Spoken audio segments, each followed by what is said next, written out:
Thokozani ninjani ngethemba ukuthi niyaphila namhlanje. Okay, Thokoza mkhulu yini ukuphahla? Ngiphahlela ubani, ngiphahlela kuphi and yini ngishoyo uma ngiphahla. Ukuphahla in simple terms is to communicate or ukuxhumana nedlozi lakho. 2 uphahlela ubani? Uphahlelwa uwe. Wena uyiphahlela ngoba usuke ukhuluma nama spiritual guides akho, not for the whole family, yourself. And then uphahlela kuphi? Uphahlela kunoma isiphi ispace esiclean, esisafe, owazi ukuthi akunasiphithiphithi khona, uzophahla nje kahle uqeda into yakho ku right, uxhumane nabantu bakho. Please make sure ukuthi it's a clean space.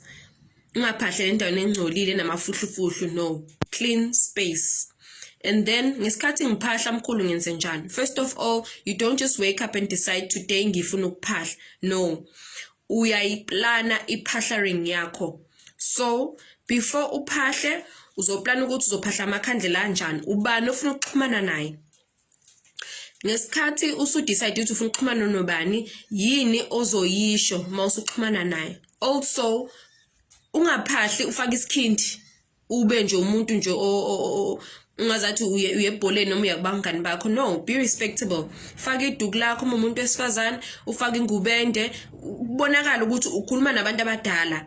Nabantu abangasekho sebalala uthini nomhlaba, hlonipheka, uya babazali bakho. So ngesikhathi uphahla nawe wenze sure ukuthi into yakho ihloniphekile ukuze nedlozi lizo responda ngendlela right.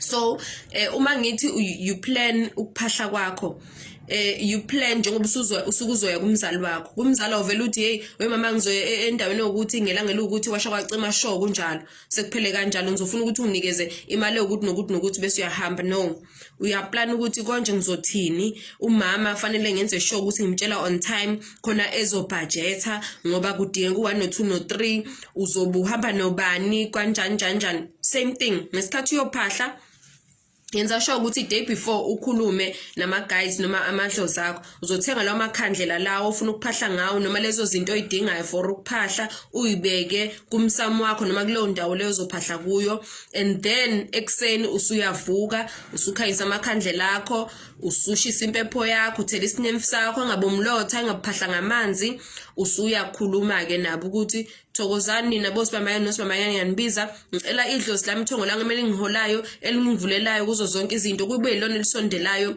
khulu gogo bani ngicela ukuthi ungikhanyisele, angiboni la, can you please give me some guidance, nginenkinga emsebenzini ngokuthi ngiyenze njani. I'm still in the same position. I'm not going anywhere. It's been 10 years. Abanye ngaqala naba promote. What must I do? Gogo noma mkhulu ngizoba nomcimbi engenzelwa wona ekhaya ukuthi noma ngihlele ukwenza u1 no 2 no 3 no 4.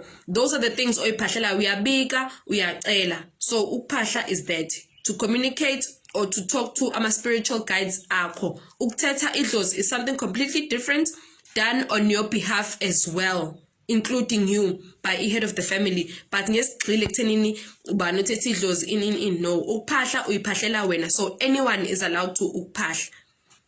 Ntombazana, umfana, umdala, umncane, unjani, no, akunankinga. Phahlela wena for you. Thokozani.